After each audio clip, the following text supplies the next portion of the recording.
Tā puiša meitenes ātrais video. Esmu parkā, esmu pie vietas un redziet mans plakātiņš. Redziet, kur rakstīts labklājības evaņģēlijs. Sātana mācība, tā ved uz elli. Reku otrā pusē viņa ir veltīta Alanam Pariansam, galvenokārt un arī pārējiem Latvijas sludinātājiem labklājību, kas sludina. Bet ko gribēju pateikt, tikko jau saķēros ar vienu kundzīti. Kundzīte pienāca klāt un teica, ka ar šādiem plakātiem, ja iešoties maršā, viņa nepiedalīšoties, viņa neesot gatava.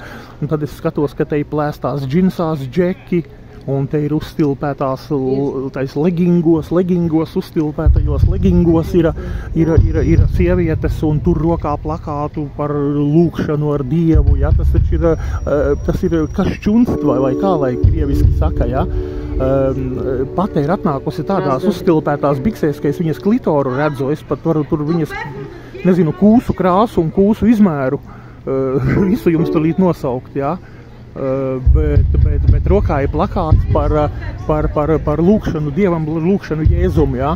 Tā kā jā, un vīriešiem ir saplēstas džinsas, es vēlāk apstīšos kādā no brīžiem, kad viņš te kaut kur garām ies, viņš tagad aizgāja, un es nevaru tagad viņu atrast, bet es labprāt parādītu, bet katrā gadījumā, kas te notiek, jā, ir tāds iesaukums, ieskice jums, lai jūs saprastu, jā, reku Marks arī ir, parādīšu Marku un viņa brāli, tā kā puiša meitenes, tāds ātrais īsais ieskats te par notikumiem.